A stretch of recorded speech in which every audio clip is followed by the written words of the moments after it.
Legacy is produced by the American Humanist Association and Black Nonbelievers of DC, an affiliate of BlackNonbelievers.org. Legacy starts now.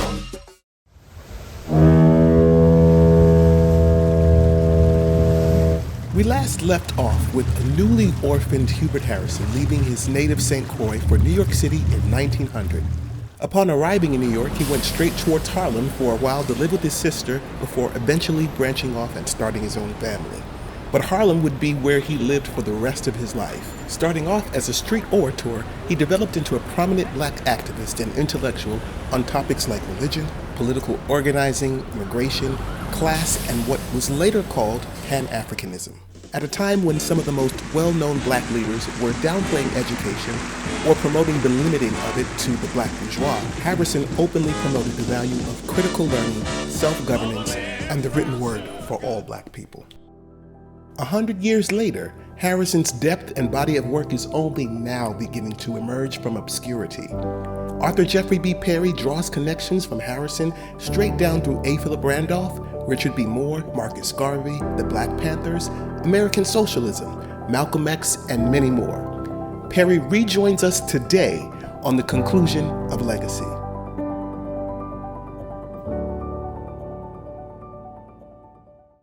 Welcome once again to everybody to the Legacy last part of our series with our special guest, our historian, our scholar, our author of the hour, Mr. Jeffrey Perry, Dr. Jeffrey Perry. Jeffrey has written this book. There are a number of books, as you might know, if you were here the last time. This is the one that I have. I'm going to be getting the next volume with the discount that he mentioned, CUP20. And we're going to talk about that a little bit later. But Hubert Harrison is the person that we're talking about. And among many other things, he had a bit of a creative bone in his body because in addition to just being this amazing scholar, he was also someone who could write. And he wrote a poem that I like to read. It's called The Black Man's Burden. Take up the black man's burden. Send forth the worst ye breed, and bind our son in shackles to serve your selfish greed, to wait in heavy harness, be deviled and beguiled, until the fate removes you from a world you have defiled. Take up the black man's burden, your lies may still abide, to veil the threat of terror and check your racial pride. Your cannon, church, and courthouse may still our sons constrain, to seek the white man's profit and work the white man's grain. Take up the black man's burden, reach out and hog the earth, and leave your workers hungry in the country of their birth. Then when your goal is nearest, the end to which you fought, watch others' trained efficiency bring all your hope to naught. Take up the black man's burden, ye cannot stoop to less.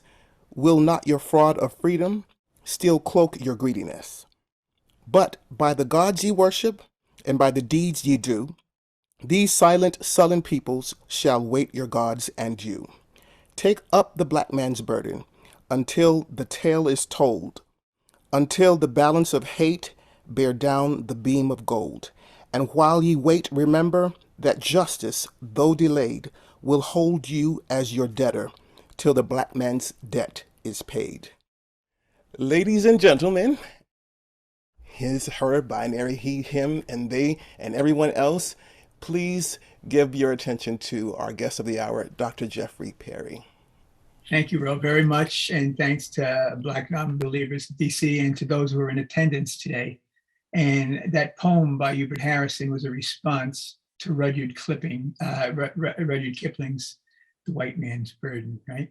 And Harrison had a response, a very wonderful, strong response. I just want to go over briefly what we did in the first session, which will be available online shortly, I believe. And then we'll have this one, and hopefully you can take advantage of both. But I'm just going to highlight certain things I want to make sure people get, and if people weren't here the first time, that they know. So regarding the books, here's volume 1 of the Harrison biography, Hubert Harrison, The Voice of Harlem Radicalism, 1883 to 1918. It's Columbia University Press. Here's volume 2, which came out about less than a year ago. Hubert Harrison, The Struggle for Equality, 1918 to 1927. 1,000 pages. First one was only 620 pages. To combine, they are the first 2-volume, multi-volume biography of an Afro-Caribbean, and only the fourth of an African American. He is a total giant of Black history and Afro-Caribbean history. And these 2 books, as Ro pointed out, can be obtained at 20% discount from Columbia University Press. Just want to mention a couple of other things that are available that Harrison did. This book is available from Wesleyan University Press. It came out 2001, but within the last year, they finally put out an ebook version. And this is a Hubert Harrison reader. And I edited it and introduced it, and it's got I think about 150 articles, and they're broken into categories and stuff. I think people will find that very useful. And as a matter of fact, at the in New York, a fellow named Sean Ahern, a friend of mine, is leading a class currently on readings from this book. And if people, I think it's at the Freedom School or some such on West 37th Street. And while they ask for donations, you don't have to pay, and people can sign and join in and everything like that. Speak, listen, whatever. And it's readings from Harrison's book. And then another book I edited, very important. There was a version edited by Paul Coates, who's a very good editor, Black Classics Press. But this one I edited with a lot of notes. And also I included 2 things of particular note that weren't in the other editions, reprint editions. One, if you can read that, this is the full title of the book, When Africa Awakes, the Inside Story of the Stirrings and Strivings of the New Negro in the Western World. He's writing about the New Negro. This book comes out in 1920, and he's got in it 53 articles between 1917 and 1920 on the militant New Negro movement. That is 8 to 5 years before Alain Locke publishes his book. So this redoes a lot of the history that's out there. Also about particular note is the Coates version didn't have Harrison's introductory, and it's a very important introductory. So I encourage people to get this. This is from Diasporic Africa Press in Brooklyn. It might only be $10, $15 or something, but it's worth getting. And a couple other pieces I just want to mention before we get into some more of this. We spoke a lot about Harrison and free thought. And in the, I think it was the July-August 2017 Truth Seeker, that's a major free thought publication that's been coming out since the 1870s. The feature article was on Hubert Harrison. It was a piece I did. Here's the article. Unfortunately, I don't have the cover with me right now, but it's Hubert Harrison, pioneer African-American activist in the free thought. And I think people in the free thought movement, I think people would like that, if you can get that. And here's one I just puts a smile on my face because I received this yesterday. Friends of mine at the Botto House in Haledon, New Jersey. Haledon is the town right next to Paterson, New Jersey. And it's where the Paterson strikers in 1913, when they had the Great Paterson Strike, would have to go to hold rallies because they were outlawed in Paterson. Here's a picture of the Botto House. And in the Botto House book, which just came out on the 1913 strike, here it is. I can get it. You'll see a picture of, there he is, Hubert Harrison and Elizabeth Gurley Flynn. And what I really appreciate about this book is 40,000 copies are being distributed to fourth graders in the state of New Jersey. So they're getting to learn a little bit, maybe about Harrison if they dig a little bit.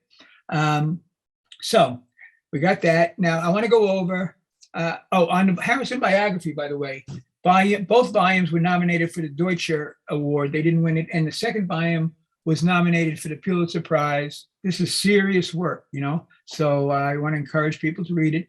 And their books are very important with their footnoting, particularly volume 2, which was finished after a lot more stuff became available online.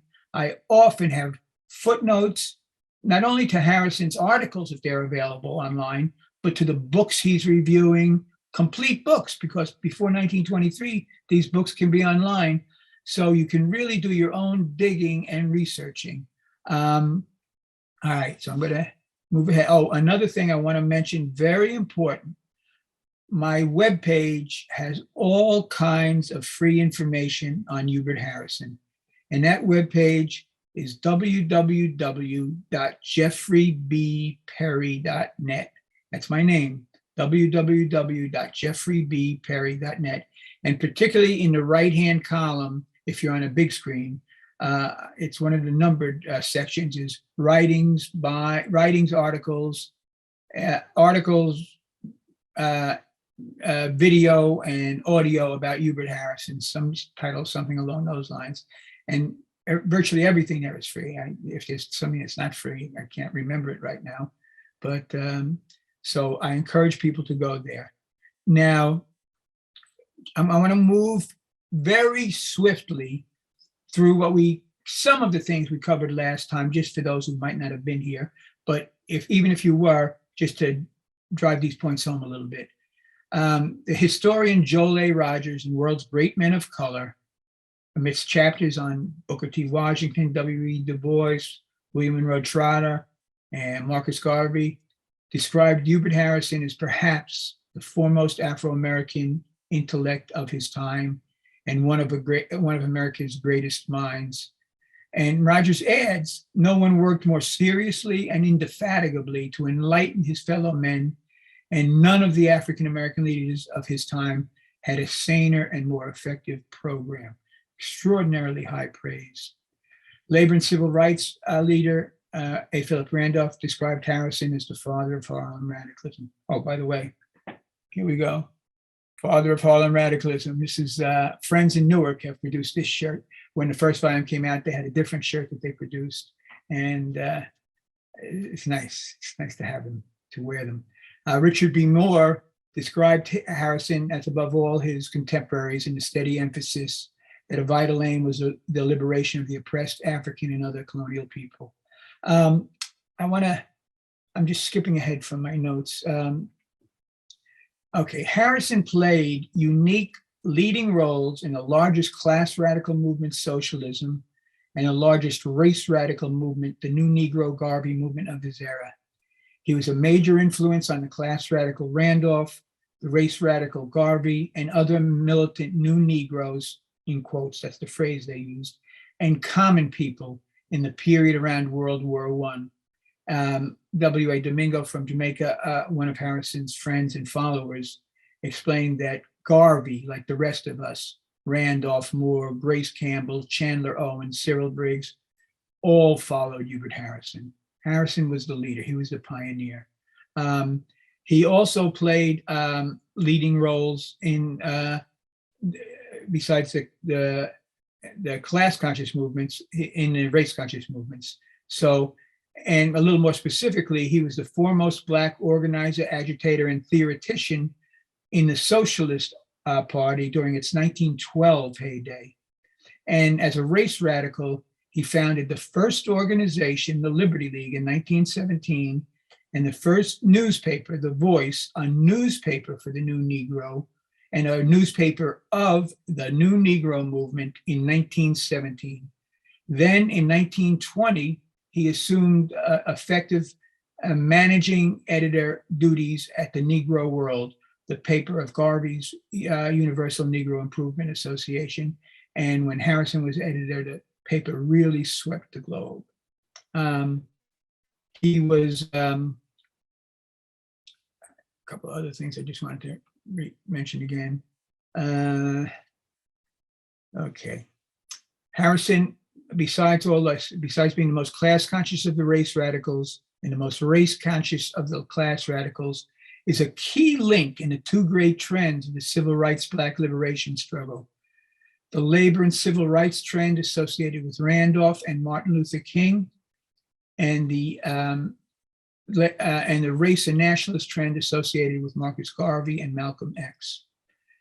You see roots coming all the way back to Harrison and all these, and I go into this in volume 1 and volume 2. I talk about this a little. And he's also an extraordinary radical internationalist, and his various quotes throughout the book and various examples of his radical internationalism. I focused last session on Harrison as a free thinker, and I talk about how his diary, and I want to step back for a second.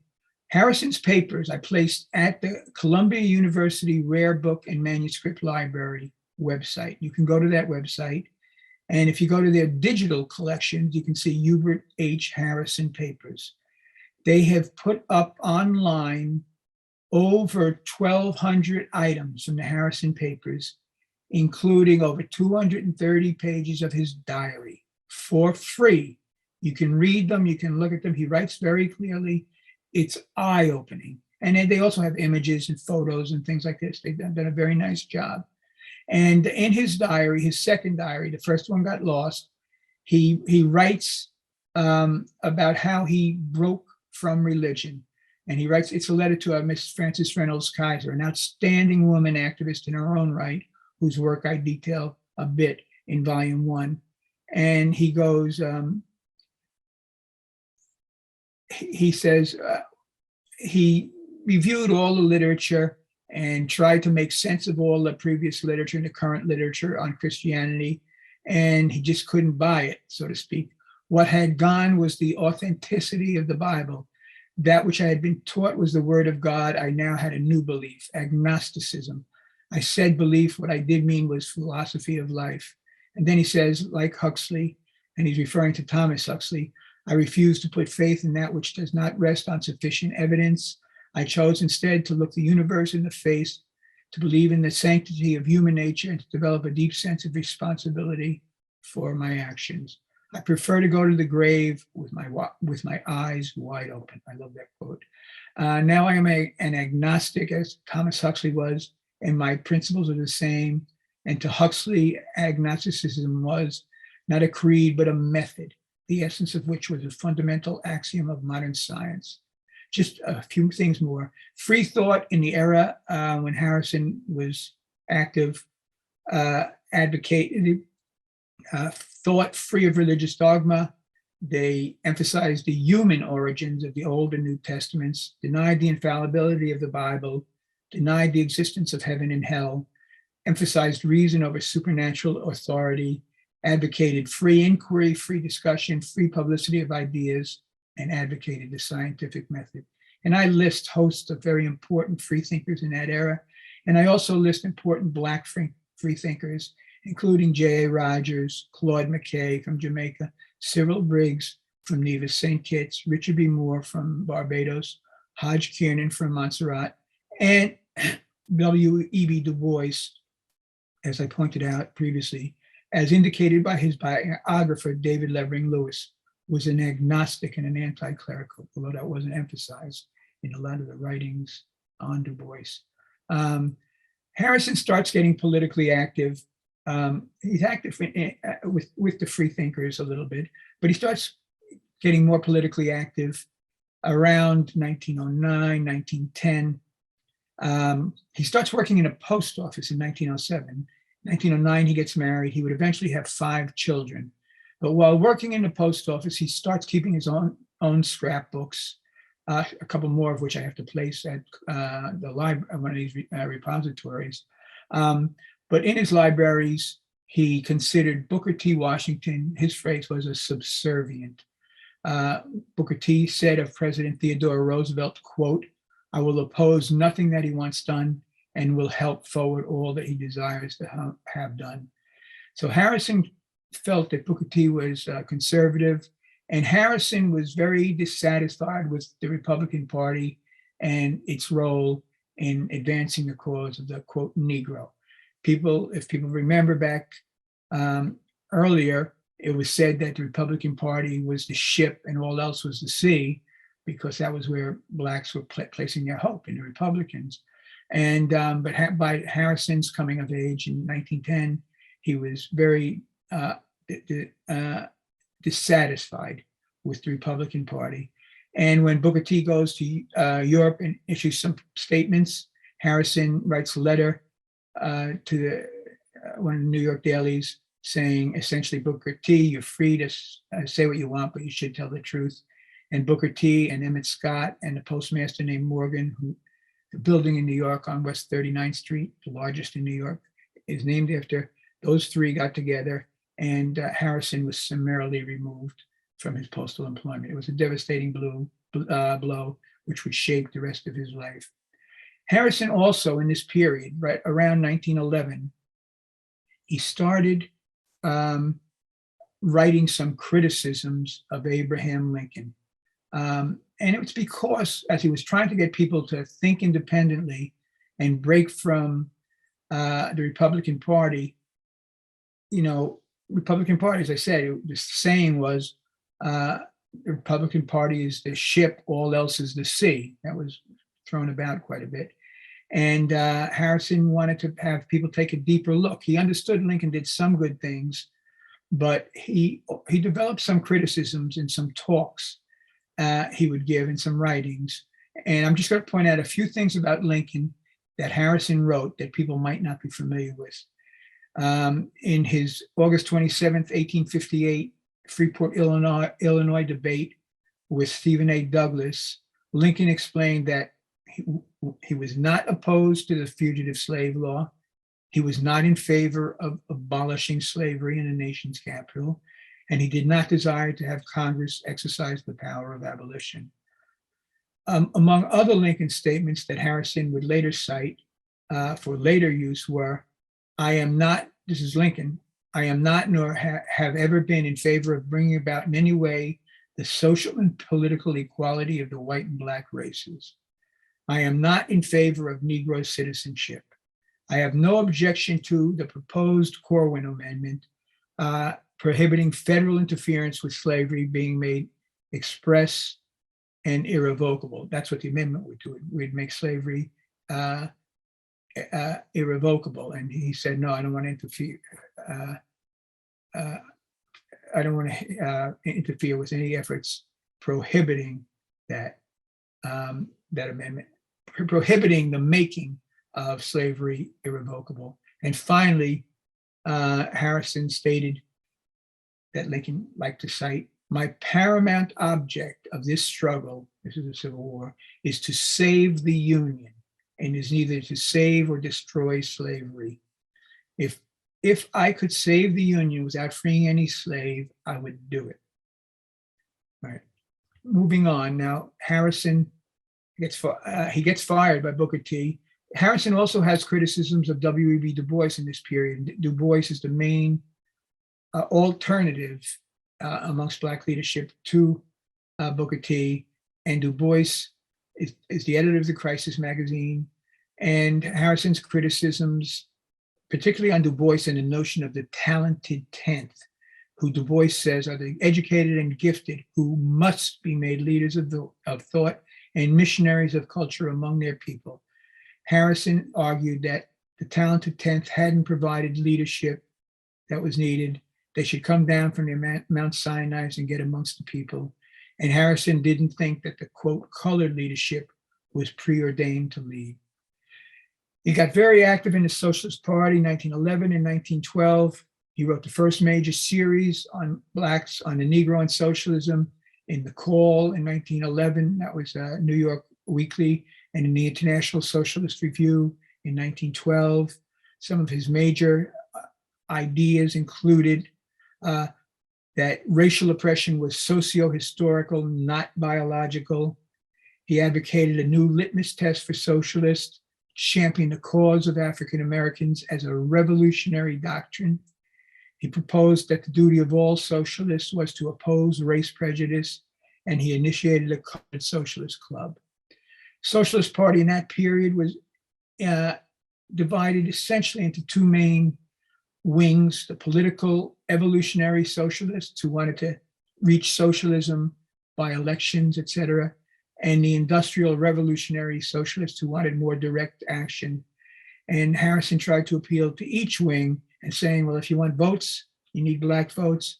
And if you want militant action, you need Black workers, etc.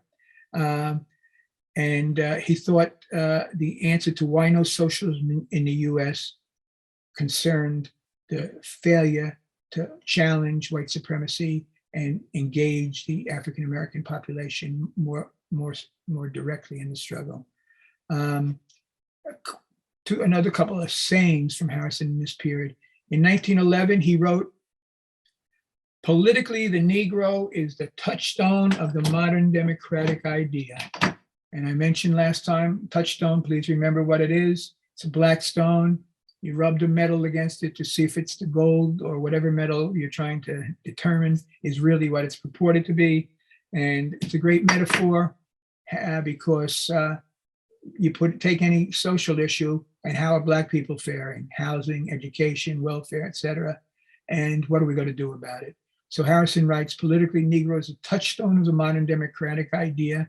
Presence of the Negro puts our democracy to the test and reveals the falsity of it. And true democracy and equality implies a revolution startling to even think of. One other major Harrison thought that I want to share with you for now is Harrison writes, the 10 million Negroes of America form a group that is more essentially proletarian, working class, and under slavery, they were the most thoroughly exploited of the American proletariat. This is a very profound concept because many historians have had ignored it and still ignore it, some, to this day.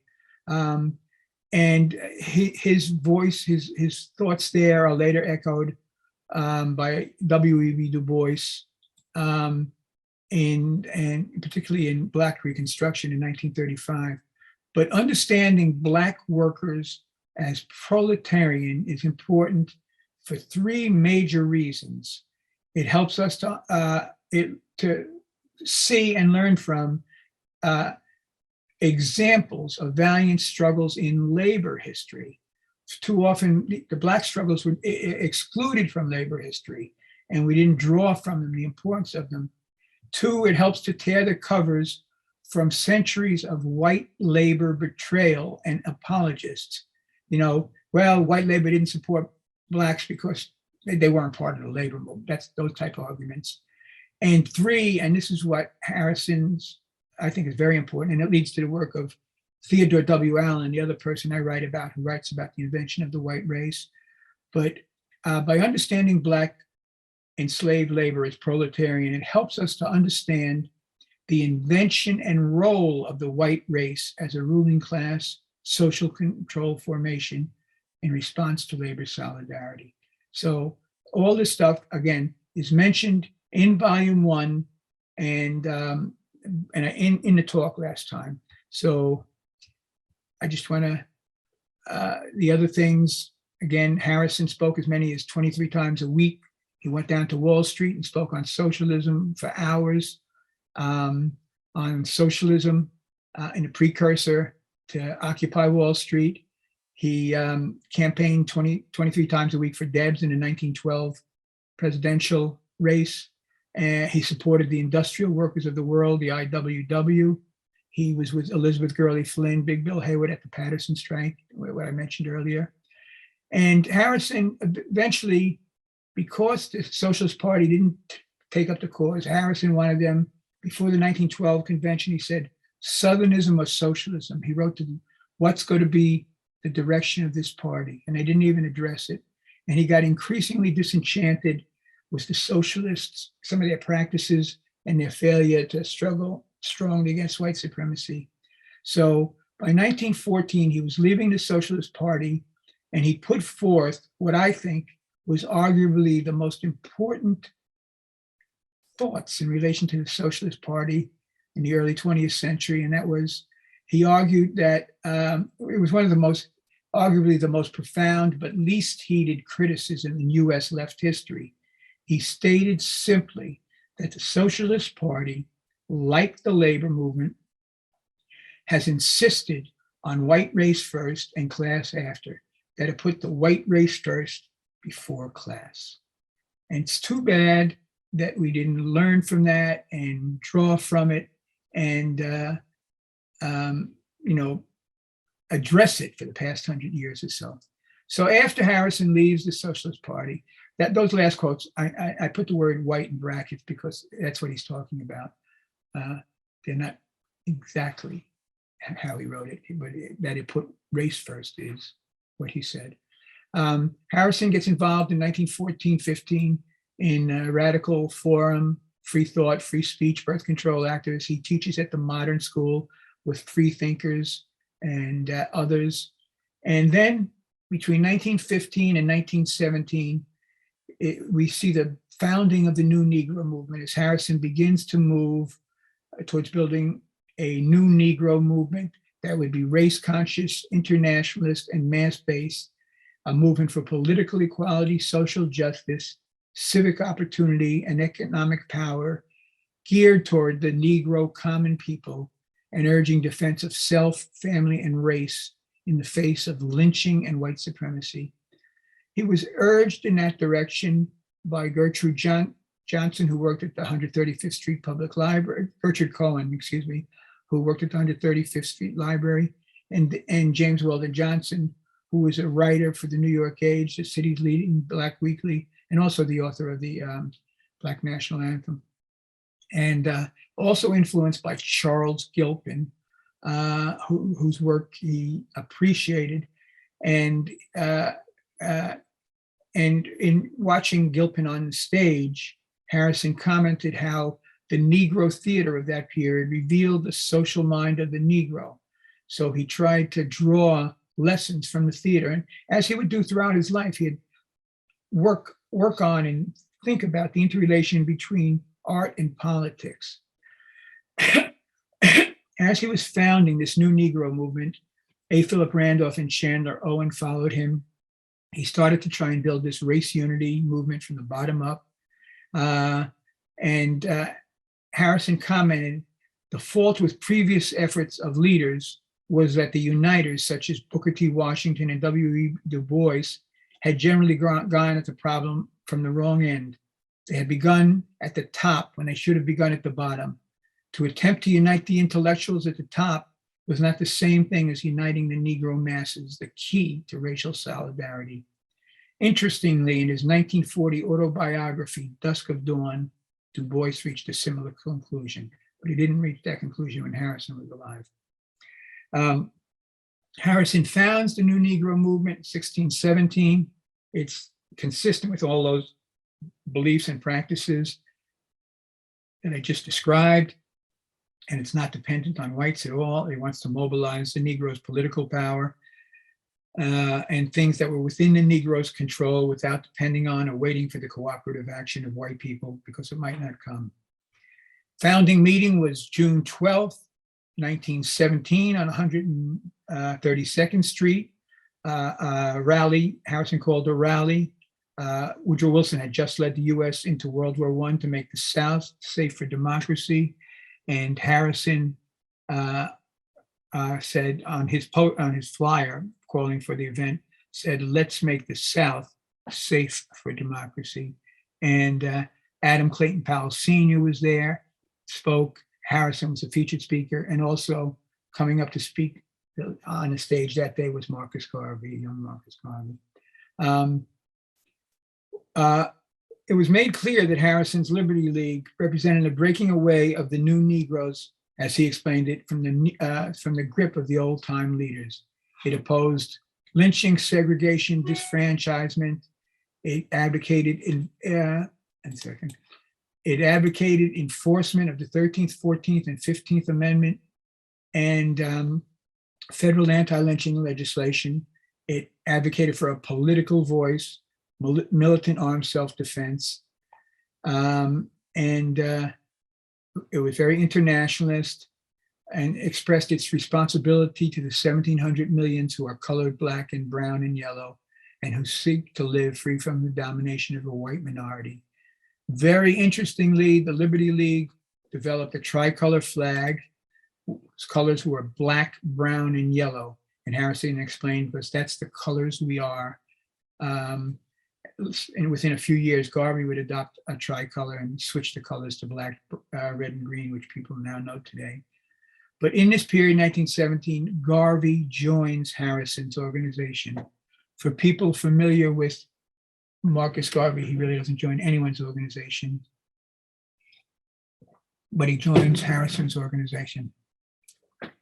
East St. Louis, Illinois erupts in white labor-led attacks on the Black community on around July 2nd, 1917.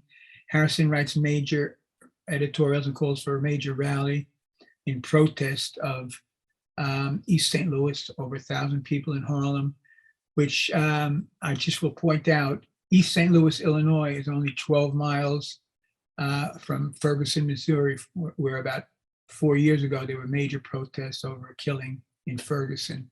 But here Harrison's doing it 100 years ago.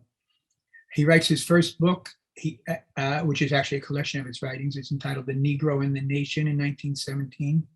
And then in 1918, Harrison and William Monroe Trotter, another major Black leader, a bit older than Harrison, convene a Liberty Congress in Washington, D.C., men and women from 35 states there to protest the war and demand enforcement of the 13th, 14th, 15th Amendment and federal lynching legislation. And Jolie Spingarn is the head of the NAACP. He's a European American, as were most of the leaders of the NAACP for quite a number of years. And Spingarn is the closest white friend of Du Bois, helps him financially at times. And but he's something else. He's a major in military intelligence. That's that branch of the government that monitors the Black and the radical community. And when he learns of the plans for Harrison and Trotter's Liberty Congress, he tries to, get the people to get them to call it off. Trotter won't bend, and he doesn't even bother trying to talk to Harrison because he knows that's going no place. And so then he convenes a meeting a week earlier with some editors, to kind of steal the thunder. But the Harrison and Trotter meeting still has great significant weight. But also in that period, he talks with Du Bois.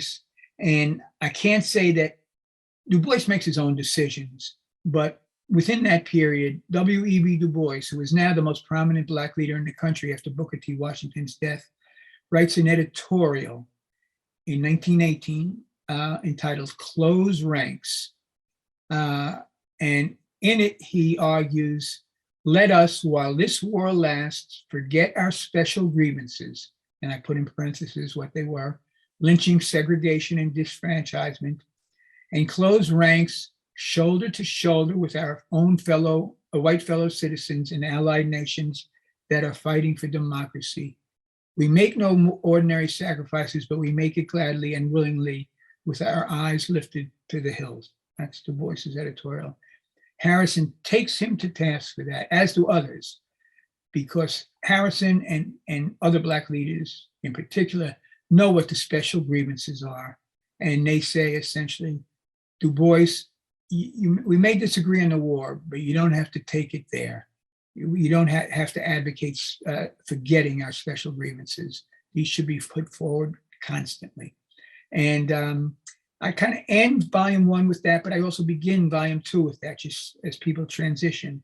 And in volume 2, it's the struggle for equality. Now, the second volume details the extraordinary last 9.5 years of Harrison's life, which were lived at the edge of poverty because he's constantly looking for work. He has no steady employment for the most part. And he's doing this, living at the edge of poverty in a US shaped by capitalism, imperialism, and white supremacy. He had been a leader in the struggle against those forces, but had found that the left and labor movements in the US put the white race first before class.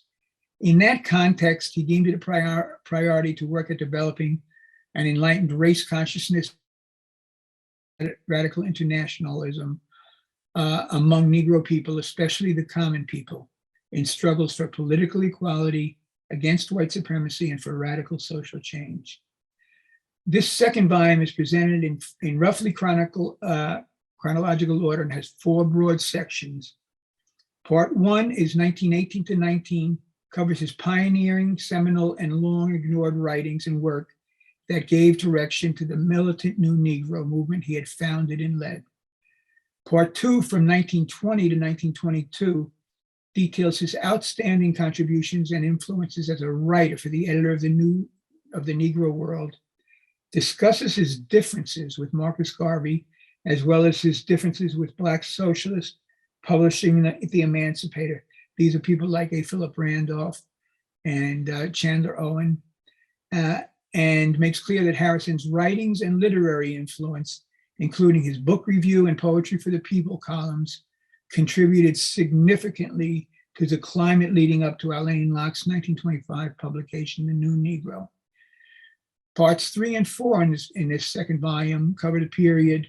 Part 3 covers 1922 to 1924 and focuses on Harrison's prolific and wide-ranging writings and speaking efforts as an independent freelance educator, including his work as a public lecturer with the New York City Board of Education and as a regular columnist for the Boston Chronicle. And Part 4 examines his innovative and more broadly unitary efforts in his last years, including the founding of the International Colored Unity League and its organ, the Voice of the Negro. Now, going through these chapters a little bit, there are 20 chapters, so I'm going to just briefly highlight certain key features in them.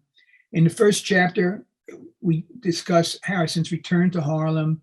He tries to rejuvenate the voice after the Liberty Congress, and he starts engaging in more public speaking, talking on Negro leadership, education of the masses, and he's under surveillance and attempts at entrapment by the federal authorities. He's one of the very first Black activists to be subject to that.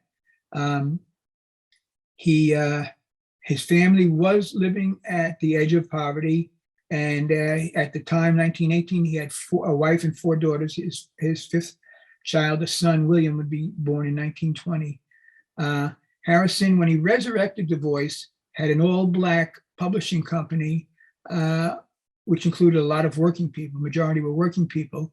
But interestingly, in July 1918, Harrison informed readers of The Voice that one white man in Harlem had offered to put up $10,000 in December 1917 to own the paper ship and partner with the editor. That was not the direction Harrison wanted to go, however. The offer was rejected. Now, that is an extraordinary sum of money back then. And this is important because as we look at the other prominent leaders of the day, one of the key questions I think is important always to look at is, how did they follow the money? Where were they getting money from? Were they getting money as Du Bois was from the head of the from Spingarn, or later on from the foundation, the Garland Fund? Was it Chandler Owen and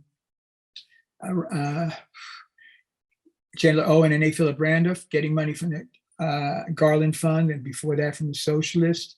Was it communist leaders like Briggs, et cetera, getting money from the Communist Party? Was it Garvey getting money from the steamship line sales and Liberian construction loan funds? How they get their money often says quite a bit about their politics also. And I try and discuss this in volume 2. Now, in volume 2, chapter 1. In volume 2, I talk about how Harrison goes on a speaking tour of Washington, D.C., and it's an influential speaking tour, and I quote from some of the people who both heard him and from government officials who are monitoring him.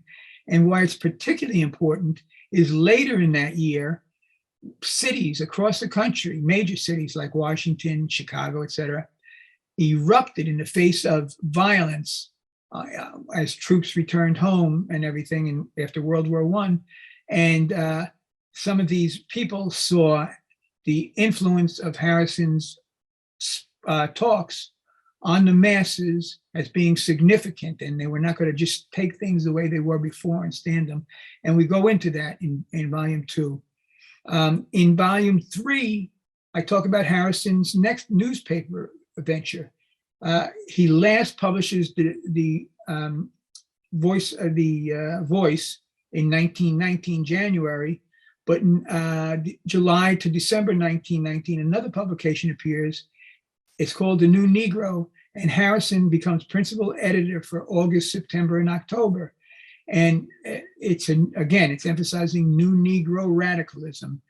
And in the August 1919 issue, Harrison has an editorial entitled Our Larger Duty, and described the principal task of the New Negro as the development of the international consciousness of the darker races, especially of the Negro races.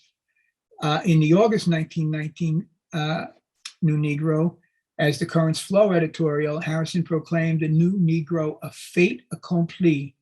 Negroes were were rejecting unmanly teaching. The New Negro was identifying himself with every progressive and radical movement, was uncompromising and nonpartisan, and owed nothing to any political parties, as the colored men assuming to lead the race should know. And in that same article, he said the new Negro is Negro first, Negro last, and Negro always. And regarding the militancy, he said, an eye for an eye, tooth for tooth, and sometimes 2 eyes, or a half dozen teeth for one is the aim of the New Negro. In that period, in the October 1919 New Negro, for the first time, Harrison publicly stated that Marcus Garvey was effectively publicizing racialism, race consciousness, and racial solidarity as had been advocated by the Voice. In Chapter 4, I talk about Harrison moving to the Negro world and reshaping that paper. In December, Garvey comes and asks Harrison to head a Negro college and edit the Negro World. Harrison reshapes the Negro World. And there's also some discussion of a Liberian commission, which Harrison could not go on, but Harrison had asked him to go on. And Garvey had also asked Harrison to accept the presidency or principalship of a new college. But ultimately and mainly, Harrison wanted Garvey to take over the reins of the Negro world because he knew what an outstanding journalist he was. And under Harrison's leadership in 1920, the Negro World turned into the nation's foremost radical race-conscious paper. It also swept the globe and became the world's leading international organ of Black thought. The historian Tony Martin considered it the most effective of Garvey's propaganda devices, although he did not realize when Martin was writing that Harrison was the principal editor. Harrison describes in his diary certain steps that he took, and he writes, for instance, I began by herding the poetry on page 1 under the standing feature head, Poetry for the People. I made that page the magazine page and tethered there the literary effusions in which other editors were so prolific. Then I set work cutting down the heads and the banks and guiding a large portion of the letters into the wastebasket. 2 other defects must not be forgotten. The editorials were almost endless. They should have been terse with point and pungency. He also writes his estimate of Garvey on May 24th, 1924, after having worked with him for a while. This is in his diary. And throughout this period, he will enter into his diary his comments, and they are some of the most insightful comments on Marcus Garvey people will find. I'm not going to go into them in great detail here. I encourage people to read them. But, it gives people a whole different look, I think, at Garvey and at Harrison a little bit. But I don't think they're mean-spirited. I think they're pretty objective and really helps to understand what was going on in that period. But one thing he described how in the early years, when Harrison was going strong, he shared his podium. He'd invite people from his meetings over to Garvey's meetings and stuff. But when Garvey had gone on and was starting to rise in importance and Harrison was struggling, he didn't receive a similar courtesy. So then he goes on to say, reviewing all this, Harrison concluded, the first big defect then in Mr. Garvey's makeup is the size of his soul. He is spiritually as well as intellectually a little man. That is why he doesn't want around him men who are of larger girth either way. If he gets them, he does not utilize them in any way which would aid, simplify, or modify his plans and notions. If he can use them as his hired bravos, then so far the good. Elaborating further on this, Harrison, in his personal copy of Jerome Dowd's book, The Negro Races, underlined Dowd's comments on how in primitive societies, the king is the most gaudily dressed, and how his subjects or inferiors seek in all possible ways to flatter him and manage and magnify his greatness. They fawn at his feet and lavish upon him thousands of complimentary phrases and thousands of little attentions, with the hope of receiving some crumbs from his royal tables or of escaping some exaction. Harrison compared the first to Garvey's imperial costumes. There's a picture in the book, volume 2, you'll see, and people are probably familiar with those costumes. And second, to what he refers to as the Garvey retinue of sycophants. Chapter 5, the debate with the Emancipator. I go into that debate. It gets very pointed at sometimes between particularly Chandler Owen and Harrison. And I think people will find it interesting. They have a series called the Crab Barrel series. In chapter 6, look a little more closely at Harrison's Negro World writings on leadership, domestic, international issues, education, and how he tries to aid other poets, not just he himself write, but aids other poets, tries to bring them, get them published in the Negro World. His book reviews, his West Indian news notes, which he initiates. He also writes some very good pieces on lynching in the Negro World in 1920. Amongst the Black poets that he aids are Claude McKay, Lucian Watkins, Walter Everett Hawkins, and Andy Razaf, who's his friend from previously from the Liberty League, but also, is a great poet, but also a lyricist, and would be a lyricist later on for some very notable Black musicians. In the book reviews, Harrison, that's another regular feature of the Harrison edited Negro World. And he wrote, it was the first and only regular book review section known for the to Negro newspaperdom. In chapter 7, Harrison discusses the UNI Convention of 1920. The report Eli Garcia had made on Liberia. Garvey had plans. He wanted to try and go to Liberia with his UNIA, and people there did not want it. And Garcia was sent to investigate the report, and it was a very negative on the prospects of Garvey going there. And but the whole report didn't come out until later, much later. And Harrison again offers a further appraisal of Garvey. He also writes When Africa Wakes. That's his second book, which comes out at the around August. It's dated August 1920, and that's about when it came out. He starts resurrecting his own Liberty Party a bit, and he starts to travel a little more to Virginia and to Philadelphia, and he leaves the managing editorship of the Negro World.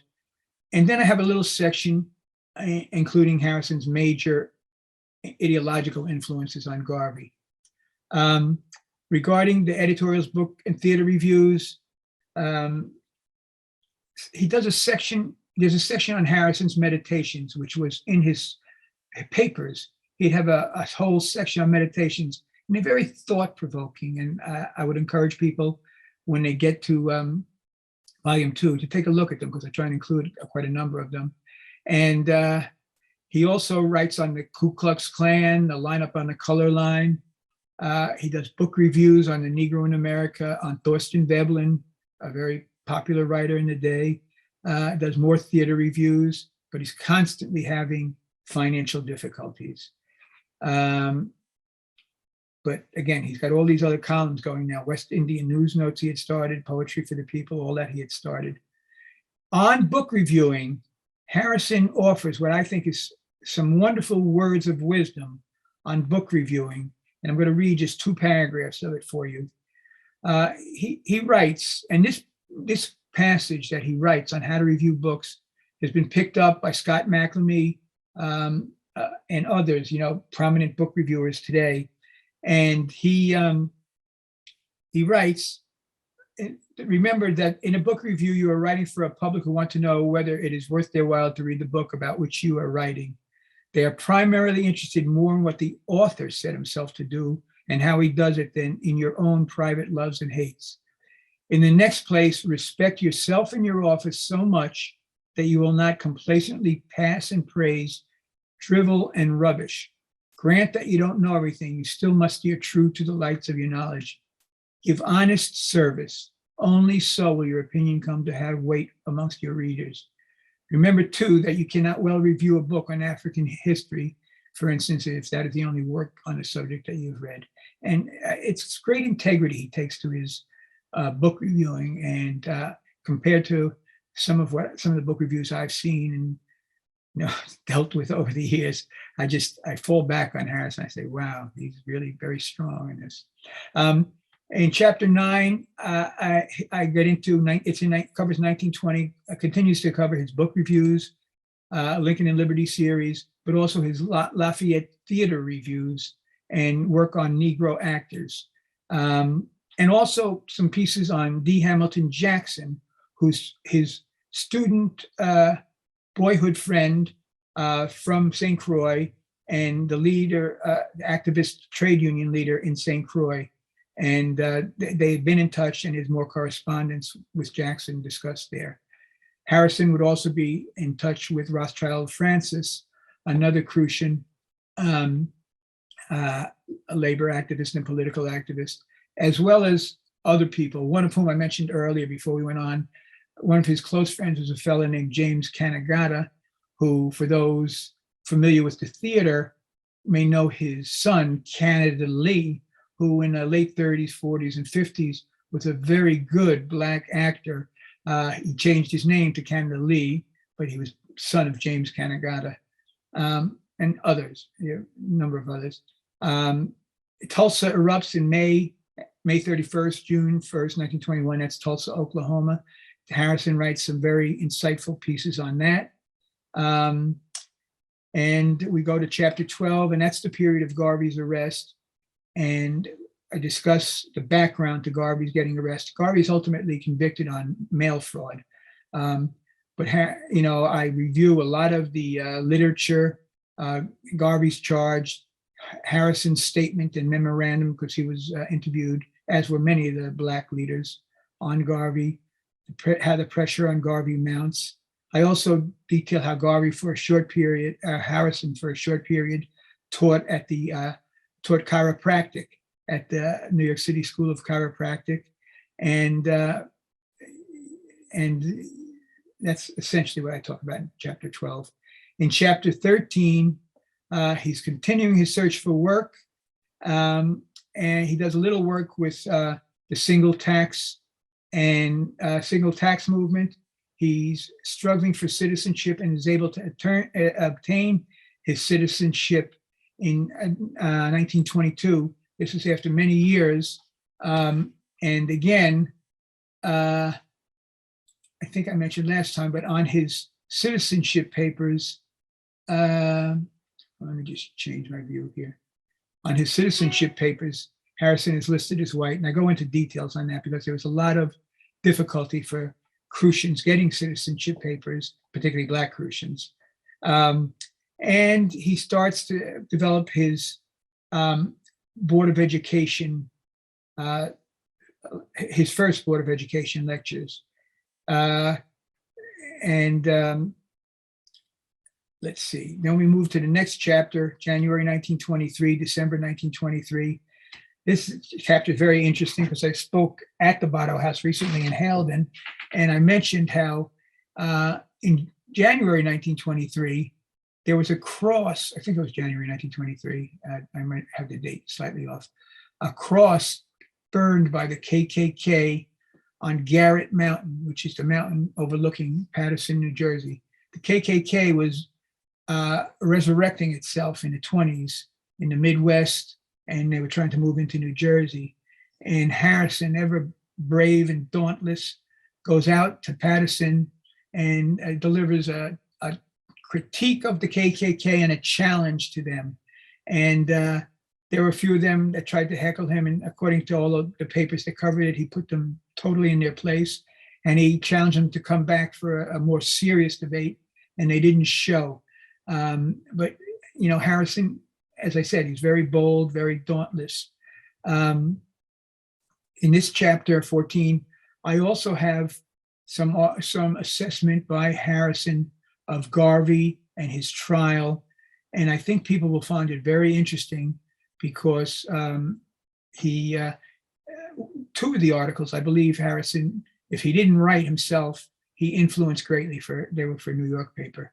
And also, I discuss Harrison's article on Prepared for the Nation, entitled "The Virgin Islands, a Colonial Problem." Very long article. And it's one of the best pieces in that period on the Virgin Islands. And I encourage people to read the article if they can, which is in a Hubert Harrison reader, or at least read, much of it is discussed in volume 2. And I think people will get a whole new understanding on the Virgin Island situation back then and still today, because I have friends, Virgin Island activists, who are still grappling with what the US takeover of the Virgin Islands has meant, and people who still can't locate the documents verifying their family's ownerships of properties and a host of things. So then also, I want to mention that Harrison delivered 3 talks in 1920, one in 1922 and 2 in 1923. One was at the New York City Hall Aldermanic Chamber on the Brother in Black, one in June 1923 on the Negro in the Nation, and a third talk, which I'm not finding right here now, but he did 3 talks on radio. And these talks were recorded, and at least one of them was sent to the Edison Company at Newark, New Jersey for broadcasting from their station, WJZ, in compliance with a special request from the Edison Company. Now, I've tried by various means to locate these talks, but so far I've not had any success. There are still reportedly, I think, over 1 million uncatalogued items in their archives in New Jersey. But if any people can come up with any great creative ideas on how to locate these talks, because I know of no audio of Harrison speaking. Similarly, I know of no video of Harrison speaking, although a friend of mine from St. Croix is convinced he saw a 15-minute snippet of Harrison speaking, but he can't remember where it was. Going on, just a few more chapters, and then we'll sum this up and we'll get to Q&A or wherever we want to go. Chapter 15, Harrison writes a series of very important articles for the Boston Chronicle, which was a weekly from January to June of 1924. I think people will find these fascinating. Some of Harrison's best editorials, and they go back and they cover a wide range of things. And he also writes a piece. Well, what happens is there's discussion, there's plans to put together a new issue of Survey Graphic. It's a publication out there under the helmsmanship, if you will, of Paul Kellogg. But they want to have Alain Locke be the principal editor, and they want to put out a Survey Graphic issue on the new Negro. And in a layout plan for it, they have a host of articles, including Harrison's article on the White World War and I think it was the White World War, something like that, and the colored races. But Harrison's article was one that was pulled from the article when it first appeared, when the publication first appears in 25, as well as from Locke's book publication, The New Negro. And the thinking by, I believe it was Barbara Foley, one historian, and others, was that they just found Harrison's writings too radical for what they were trying to do. And again, Harrison's writings are literary and political, and Locke is essentially doing literary writings, as it gets discussed in volume 2. Harrison's last efforts I focus on are his International Colored Unity League, and that runs from 1924 through his death in 1927. And he attempted to do for the Negro the things which the Negroes need to have done without depending upon or waiting for the cooperative action of other people. Urged Black people to develop race consciousness as a defensive means to be aware of their racial oppression and to use that racial awareness to unite, organize, and respond as a group. The 24 ICUL platform had political, economic, and social justice planks urging protest, self-reliance, and self-sufficiency, and cooperatives. Included as a central idea was the founding of a, quote, Negro state, not in Africa, as Marcus Garvey would have done, but in the United States. Interestingly, in a few more years, the US Communist Party would advocate a Negro state down south. Part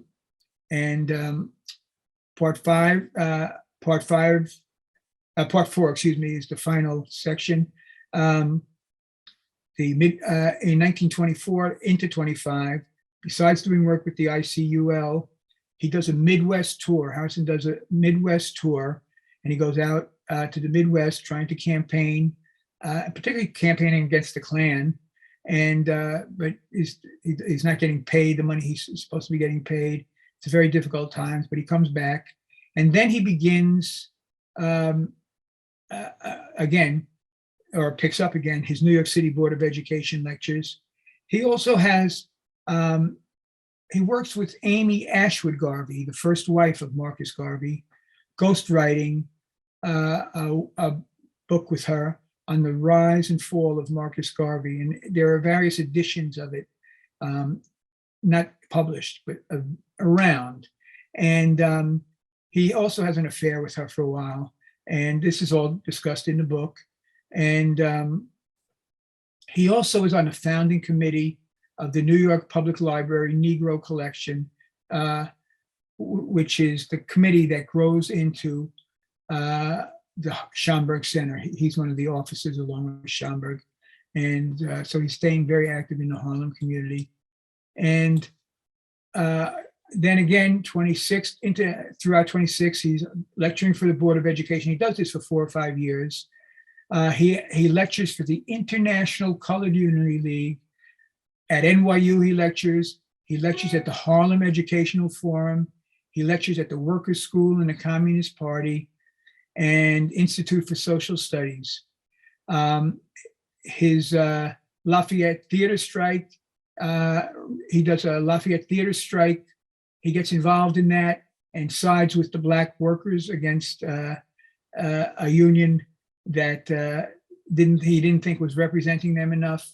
He does reviews of the book, quote, Nigger Heaven, critical reviews. He reassesses Garvey's divorce trial, or assesses Garvey's divorce trial in December 1926. He writes for Michael Gold, who's associated with the communist New Masses. And I have a wonderful picture of Harrison teaching World Problems of Race course. And that's the picture that's on the cover of volume 2. I don't know if you can see this very well, but that's him with about 78 people. He would have his evening courses. And amongst his, I just want to read this syllabus. I'm just about finished here. But his syllabus for the World Problems of Race course, if I can get this large, bear with me for a second.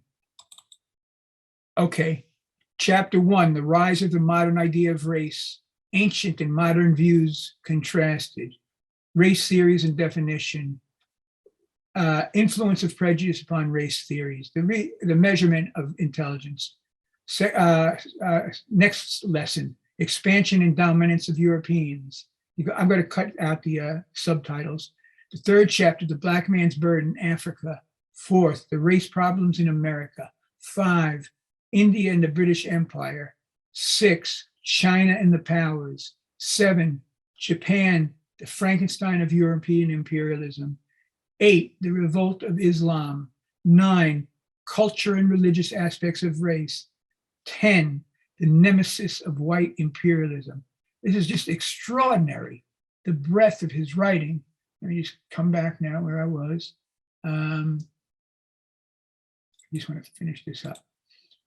Okay, and so in the last 2 chapters, Harrison he writes some pieces for the Pittsburgh Courier. Nice pieces, very good pieces, give an up-to-date view of where he stands at that time. He reprints, he comes out with a new publication. This is his final publication. First, it's called The Embryo of the Voice of the Negro, and then it's The Voice of the Negro. And he includes the program and principles of the International Colored Unity League, et cetera. And it's a magazine that he really wants to get out, but it only lasts, the Embryo comes out in February, and the Voice comes out, I think, in March and April, maybe May, maybe just March and April. His last month in chapter 20, his World Problems of Race lectures are discussed, and the Pittsburgh Courier articles. He's lectures at the Brooklyn Queens YMCA, the Independent Political Club of New Rochelle, etc. He corresponds with J.A. Rogiers from Paris. Rogiers is in Paris. He writes on Harlem's neglected opportunities, and then he dies young. He dies in Bellevue Hospital. He goes in there for some minor treatment, he thought, and as he's ready to be released, he takes a turn for the worse and dies apparently from appendicitis. Although I have doctors today who have said that was probably what it was based on what they've read. But I also have family members who never trusted that, the version that he just died from natural causes, so to speak. In conclusion, just these final words. Harrison was ahead of his time. When Harrison died, Arthur Schomburg delivered the eulogy at his funeral, which was a massive funeral in Harlem. And he said, Harrison was ahead of his time. That's what Schomburg said. That's how he concluded it. And that's why I think one of the reasons that points to his importance today. Harrison understood white supremacy to be central to capitalist rule in the US. He emphasized that those desiring significant social change would have to struggle against white supremacy to succeed. He emphasized that Black people should develop race consciousness as both a measure of self-defense and as a key strategic component in that struggle. He understood that in the US, African Americans are the touchstone of the modern democratic idea. He understood that while the color line exists, the cant of democracy, the chanting of democracy, is intended as dust in the eyes of white voters and used in wartime to make sordid imperialist aims. He understood that true democracy and equality for African Americans implies a revolution startling to even think of. So with those thoughts, I think I would like to end for now. Ro, if you're there, and we'll see what you and others might have to say. Yes, sir. Thank you so much. This is great. So we're going to get right into our question and answer session. As soon as I just kind of go back and forth with you just a moment. I have so many thoughts because there's such a lot of information in your work, and it's a lot to absorb, but it's in a good way. And I had some questions that are, I have some things that I think perhaps we can talk about amongst ourselves as we just sort of process the information, but I do have things that I can ask you. Some of them are light, but I wanted to just first open it up by asking how you see your work being impacted in the way Black history or Black historical icons are presented and taught, over the course of your work and, presentation. You've been doing this for a while. And so have you started to see, more people who are like, yes, I've heard of this, or I've read this book, or is it, because as I said earlier, for me, it was a late read, for me to be introduced to Harrison as a figure. But has that been changing over the years? Yes, it has, but I would always love much more. And I think it might take a little turn for the better early next year too. A fellow named Wilson J. Moses apparently is having a review coming out, which I think will probably be a good review. I mean, he's very independent thinking, but he's good. And that might be in the Journal of African American History or something like that. So that'll bring it up. But Okay. Harrison, first off, from his death in 27, for many years, got no play, so to speak. And I'm coming as an independent historian. So I'm not there. I'm not patting other historians on the back, and they're not patting me on the back, and Right. as is done oftentimes in the academy. And but I felt that I had to stay true to Harrison and do what I did. And he's coming. I may have mentioned here, or I've done a few talks last week. When I first started out on Harrison and I Googled him, there were fewer than 800 hits. About a week ago, when I Googled, and it depends when you catch the Google algorithm tally, but it was 178,000 or something. So that was a significant increase. People, even when I go online and I just Google, recently, there's new things that I wasn't even aware of that are out there. So he's coming. I think the key is still going to be the younger scholars, the younger activists, and people like that. It's happening. There may be some real giant qualitative breakthrough coming. I was approached recently by a fellow who had done a very good documentary some years ago, who wants to do perhaps a 2-hour documentary on Harrison. Oh, wow. And we started. He said he's off searching for the funding right now, and we'll see. Yeah. And I don't want to spill the beans on that one. Yeah. But that's good. We've That's got good. that's good. So, and I think there might be some other reviews coming out soon. But if we can get Harrison more widely known, even little things like the book for the fourth graders, that's wonderful. He's sinking roots, people are sharing, and what you're doing, this is good. And your audience, I'm sure there will be people, or even in a little group that is being run at the People's Forum now. A few of those people are very careful readers, and they want to run with this. One of the fellas did a review on the Harrison book, Volume 1, for a publication called Portside. That's a leftist publication. Okay. And all of a sudden it was getting shared all over because there just aren't that many out there now. Hint, hint. Yeah. Even if it's a little thing, or a word or two for the website, or the blog post, or the book page on Amazon on these books. Yeah. All that can help, or I was struck by, or this or that. Yeah. People can, I'm really urging people to step forward. Harrison was a man of the people, Yeah. So I'm kind of going around, but I'm optimistic, and it's a long struggle, and we're working at it, all of us. Well, thank you for, holding the torch, while the rest of us catch up and discover and rediscover who he is and your research on him.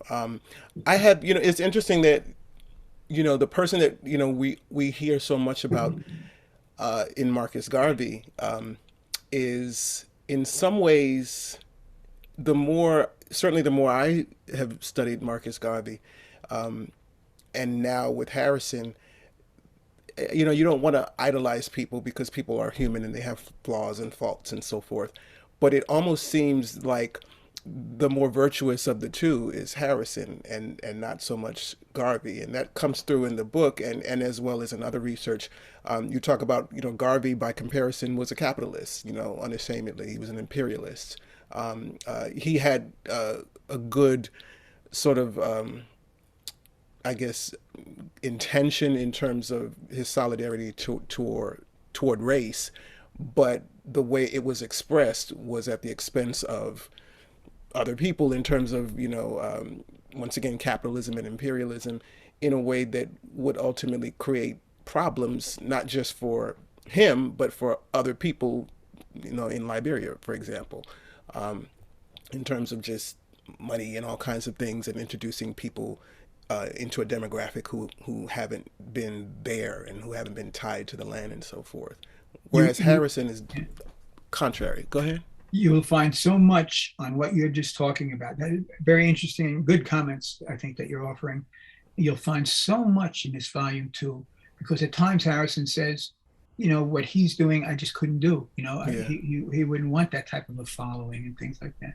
Yeah. But also on things that, things handling money, Harrison laid out what he did wrong, what Garvey did wrong.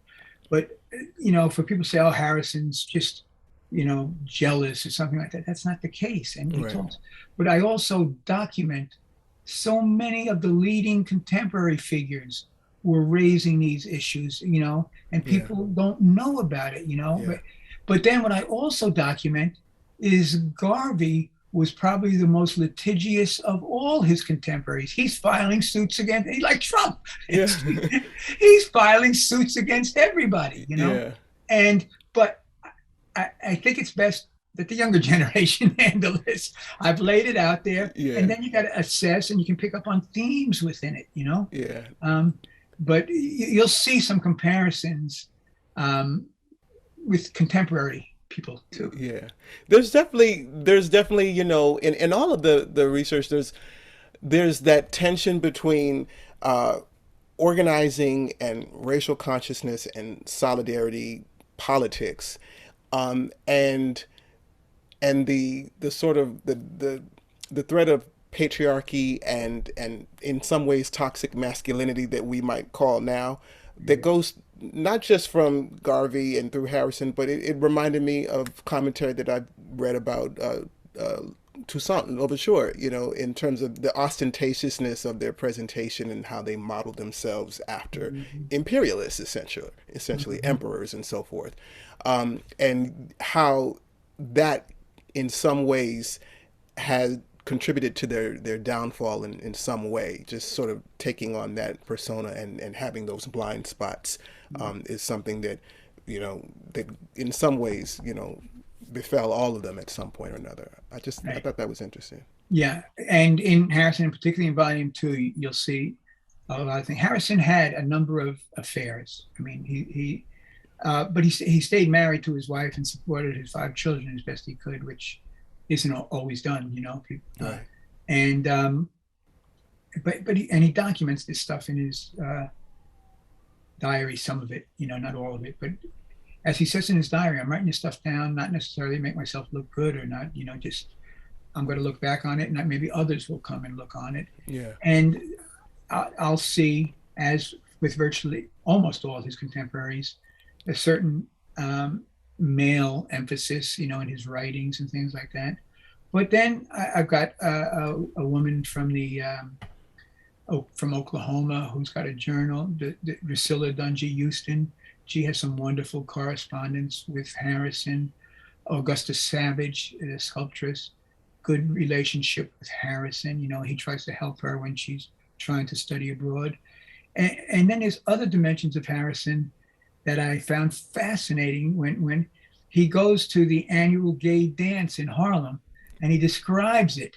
Yeah. And he just talks about having the time of his life. He goes, I never had such a good time dancing with this one and this and that one. So he's kind of open-minded, at times too. I was going to ask you a question about that, but I didn't want to make it awkward for you if you didn't want to answer, because there was a little bit of a hat tip in the early part of the book where you mentioned very specifically that some of his relationships were heterosexual relationships, and it just kind of, between that and what you're talking about with the gay dance that he went to, it just kind of made, I don't know if that was a little bit of a hat tip that maybe he had, played at some point in some other things. Other homosexual relationships? That's what I was kind of, I mean, it's not. I don't know, but it's something I think should be discussed. We're drawing from Harrison now and trying to learn from it. Yeah. But in that debate with the messenger, A. Philip Randolph and Chandler Owen were considered partners for a long time, right? And Chandler Owen, Harrison there's some poetry. You like to read the poetry? Read chapter 2, Okay. because they go back. Harrison gets poetic, and he gets it back too. Okay. And there's a lot of code names and stuff that he is. Okay. I was able to figure them out. I didn't know how much I Yeah. should put into the book, but he's basically hitting on Chandler Owen, I think, for homosexuality. Okay. And that's a thing. One of the factors, I think, that and Chandler Owen's brother got mistreated by the labor movement and stuff, that led him to move away from New York and the labor movement and the left, and he went to Chicago. And A. Philip Randolph, I'm not sure fully about his life, his sexual relations in his life and stuff, and what his relationship was with Owen.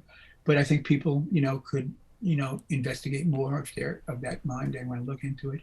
Right. But other people, a fellow who wrote, I forget his name right now, Gay Rebel of the Harlem Renaissance, very good book, talks about it. He says that Harrison had the largest collection of books, I should remember his name, on this subject of anyone he had ever seen. Oh, wow. But Harrison read everything. I didn't mention that enough. But Ernestine Rose, the librarian who came and took over the Schomburg Center for a number of years, effectively took over the Schomburg Center, said nobody borrowed more books than Harrison from the library. Nobody read more. Wow. And he's going there and he's speaking and he's bringing people to the library. He thought that free public libraries were one of the great institutions in the U.S. And I'm going to step back for a second. When we encouraged people to possibly buy these books from Columbia University Press, et cetera, if you can't, if the finances are tight, please encourage your public library or your school or university library to get these Harrison books for you and for others. Please do that. It's major. It's a role people can play. Absolutely. Wonderful, wonderful. I want to get to a couple of questions that have come together in the chat. And the first one is from Mr. Ragland, John Ragland. He asked a couple of questions. He says, hello, Jeff Perry. You have undertaken a yeoman commitment to the Harrison Project and following through on that commitment. What was your greatest challenge in producing this series of work? Okay, thank you, John. Very simply, I think I may have told this before, but I was a graduate student at Columbia under Nathan Huggins, outstanding historian, who, while I was there, then shifted to Harvard, but kept me as his dissertation advisor. He remained my dissertation advisor, and I think he founded the Du Bois Institute, which is where Henry Louis Gates is now, and Hollis Lynch, who's from Trinidad and Tobago, and one of his daughters works at the Schomburg Center. The other's a very prominent filmmaker, Black filmmaker, and they were my two advisors. And I was working on a dissertation on why no socialism in the U.S. And like you, I came across some things on Harrison. I read them, I printed them out, and I was arrested. I said, wow, I got to do something on him. Yeah. And when I did, I saw he was, I think, the key to understanding why no socialism in the U.S. Yeah. And I did. I dropped everything I was doing, and I changed to writing a dissertation on Harrison. But at that time, I'm also, in the mid-'80s anyway, in the mid-'80s, I'm the head union person at a 4,000 worker facility in Jersey City, and we're fighting the good fight against postal management, against an organized crime-dominated union. Yeah. We're ready to take it all ways. And so when I finished my dissertation, I was working on my Harrison, and I was doing work that I thought was vitally important, so I stayed doing what I was doing. And then I finished the dissertation, Harrison's daughter gave me his diary after I finished the dissertation. Mm-hmm. And then I went to LSU Press only because I went to a convention. They were the first table, and they said, please don't show this to anybody else. We want to publish your book. And I gave it to them, and the reviews came back beautiful, but they wanted me to cut it down. I gave them essentially 800-page volume 1. Yeah. They couldn't believe it. They say, who are you? Who's Harrison? So they wanted to cut me down. We went through that a couple of times. I saw the reviews subsequently, and they were all outstanding, but they didn't want to move on it. So I went to Columbia, and Finally, through the, I spoke with Peter Dimmock, who said, well, yeah, I think we should publish this, but you got to break the contract. I did. And he told me, and I may have mentioned this last time, he said 95% of the historians out there don't know who Harrison is. Yeah. And 95% of those who do feel threatened by his work. So these are what I was up against. And, but I decided to work at putting this book out, at putting these two books out. And so the big struggle was getting it published as a 2-volume work, because I felt that's what I should do. That's what was needed. I think other people will probably very likely come along and do short 300-page Harrison biographies, probably be bestsellers. But yeah, no. But this is the basis, I think, for much that will come afterwards. Wow. And do you, in connection to the labor history that's included in this, do you have any other sort of vectors or recommended books that people could follow for information on people of color in U.S. Labor history? U.S. labor history? Yeah, this is a follow-up that John had. Oh, let me see. Yeah, I got lots. Well, maybe on that one. Maybe what we could do at the end, because I know you have email, and you perhaps on your website there's a way people can reach you for comments or something like that, and maybe we can put that out there for, if it's something that's a little bit more in depth. I mean, some Du Bois work is very important, I think, and Philip Foner writes some good things. He's one of the ones I mentioned. Richard B. Moore writes shorter pieces, which are good. I mentioned them earlier. Yeah, well, let me think more about it. I got to get myself in that mindset a little bit. I just don't rattle them off. No problem. We got another question from Sheree Dixon, who asks. She's also impressed by the work and enjoyed this. And let me say, I just don't rattle them off because there's a lot of code words out there nowadays which I don't agree with, which are very much in vogue. So don't think I'm not aware of them.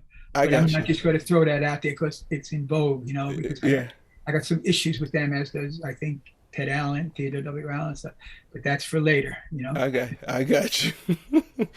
I got you. She wants to know, I hope I'm saying that right. She wants to know whether or not you mentioned something about the Smithsonian last time. And could you just repeat or clarify whether or not he's a part of an exhibit in the Smithsonian at this time? Yeah, well, the Afro-American Museum is the Afro-American Museum. Somebody else mentioned something about the Smithsonian, but I can't remember what was said. But the Afro-American Museum in Washington, D.C. Has a wall on the new Negro. Mm-hmm. And on that wall, and I have a picture of it someplace, it might be on my page too, on my webpage, they have Alain Leroy Locke, and it's divided. And the bottom half is Hubert Henry Harrison. And they have some quote or passage from each, I think. And that's a major advance. He was kept out of the picture entirely before then. Wow. But before we wrap it up, speaking of books and the sort of concealment of Harrison for such a long time, I remember when I was a little younger, and I came up in the late 80s and 90s, or mid 80s and 90s, who knows. But I was around when the Malcolm X movie came out that Spike Lee did. And I read the biography. It's been a long time since I read Malcolm X's biography, but or at least one of them. But I remember, as many of us in my cohorts, we learned about Malcolm's sort of transition into the thinker and activist that he became, and the outspoken person that he became to be. And it was almost as if what I remember from the way that is retold is that when he was in jail, he read a lot of books. He just read copious amount of books. And I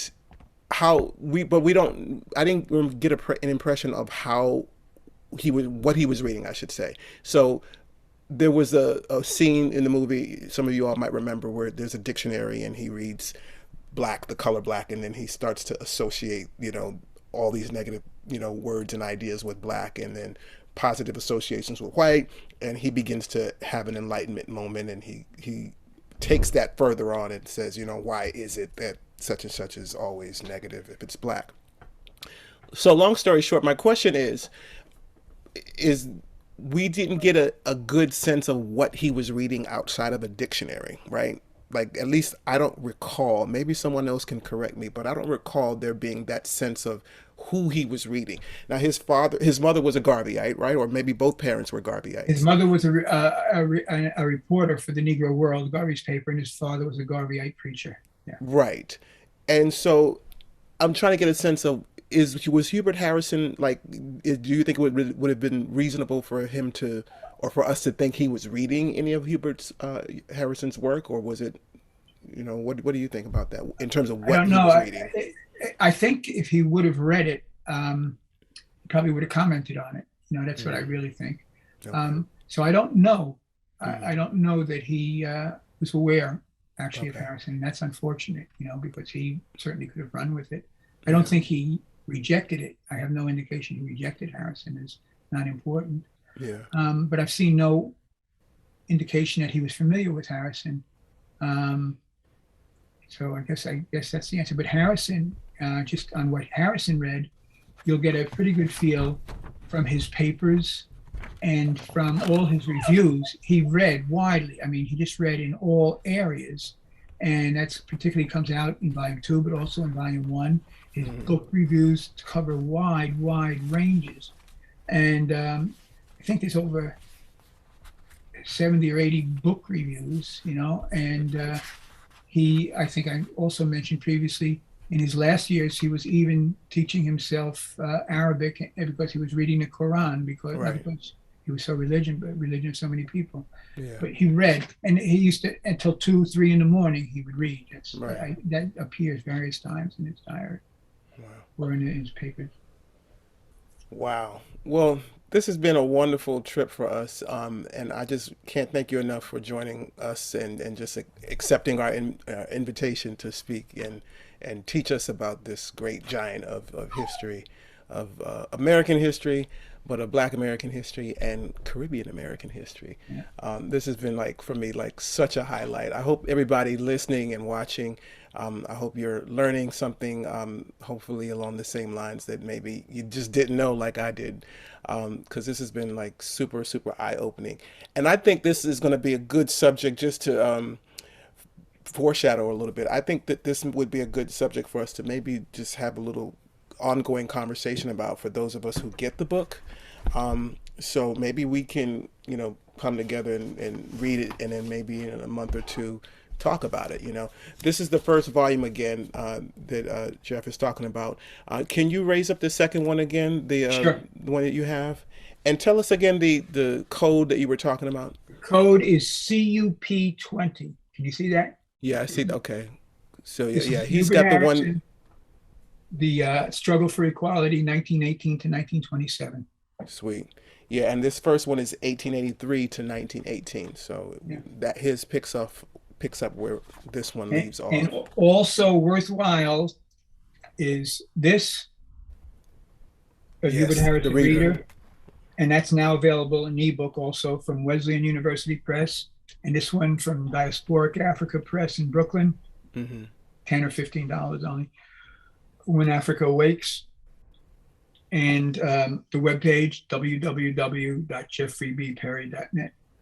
I will be going to that site, and I'm going to be getting my books as soon as we get off today. So that's great. Everybody, make sure that you follow Jeffrey on whatever his social media is. I know he's on Twitter. Oh, do you remember your Twitter handle? I have it somewhere, but Jeffrey B. Perry, I think, or something like that. But I'm on yeah. Facebook mostly, and my webpage. Check out my webpage. So you can kind of stay up a little bit abreast with that, although I'm not as Sweet. active as some of the younger generation. Yeah, please support and support his work and share it, and especially when this video comes out, please share it on social media. Once again, like we're on social media and stuff like that, and just like what Jeffrey was saying in terms of Hubert Harrison's work, retweeting it, resharing it, and stuff like that helps to amplify the body of work that he has, and it helps to amplify the ideas behind the body of work. And so do the same thing with BN, with all of us as well, so that we can support each other and just kind of spread the word and kick off those algorithms, because there's a whole lot working against us, especially on this topic. There's a lot working against us when it comes to the algorithms. I want to just, before we go, I want to just make some acknowledgements, because this is the last of our session of our series for this year, and we could not have done this without the American Humanist Association. Has helped to produce this with us and give us the support that we needed to make it happen last year as well as this year. I want to also say the same thing for Black Nonbelievers as the overall organization, and for all the support that Mandisa and the whole team at Black Nonbelievers has given us to help this go off. And I also want to just mention Doc Martin, honorable mention to Doc Martin for some of the artwork, and to Madison Page, who is the person who really helped come up with the name, The Legacy. We were brainstorming what we would call this a while ago last year, and she mentioned legacy, and I was like, hey, that sounds right. So shout out to Madison as well for that. And shout out to all of you all for joining us once again. Thank you so much. I'm going to make sure, before I go offline, I'm going to just copy and paste one last time the link, and I should have done this earlier, but I'm going to put this link for our after chat, because I do want to chat with you all, or anybody who wants to jump on for a few extra minutes and just kind of shoot the a little bit. Bro, yes. 1 second. Just 2 books. I think John asked just for a couple of books. He said that I would recommend history books. Mm-hmm. Winston James is a very good historian, and he's written a book, Holding Aloft the Banner of Ethiopia. Oh, wow. I recommend people look at that book. It's very well written, researched, has a good section on Harrison. And although it doesn't mention Harrison, I like some of the writings of Lerone Bennett Jr., including his book, Forced into Glory. And Bennett was the senior editor at Ebony Magazine. It's not an official historian, but I like some of his stuff. But there's many more. I have to go refresh my memory, because I've not been thinking about that stuff. But Winston James stuff is very good usually. There's a lot of others that I've read, but if I have a little problem with them and I can't explain the problem here, I don't know if I want to go mention. This was the names thing again you were talking about? Yeah. And I don't want to, it would take a little bit to explain, it's not like I'm giving 100% okay on this book. Yeah. I get you. And is Winston James, is he also a career He's an writer? academic. Winston James was born in Jamaica, lived in England, was teaching at Columbia when I met him. Used my dissertation to help write his book, as a matter of fact. This was when my book didn't come out. And taught at Columbia for a while, and now is at UCal Irvine. And he's coming out, I think, later this year with a biography of Claude McKay. Ah, nice. So, yeah, we'll have to check that out. Yeah, it sounds West Indian. Winston James. Yeah. It's a West Indian name, I tell you. So, very good, very good. Thank you so much once again, Jeff. So talented. This is great. We're going to sign off, and we're going to hopefully see everybody back next year when we do this, and we'll probably just keep it up. It's going to be in the fall again, and maybe we can have another conversation. There's so much. We'll probably just have you back again next year, so maybe we'll just hold open the space. Around. Yeah, we'll hold open the space. You're welcome anytime, and thank you so much. All right, everybody, that's it. It's been great to talk with you and to see you, and I'll see you a little bit in just a few moments. Once we sign off, I'll open up the other room, and you can jump in and chat a little bit more one-on-one. All right, bye. Take care.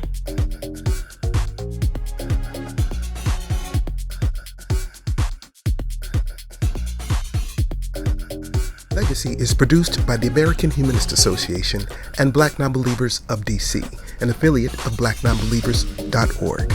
Find us online and support today.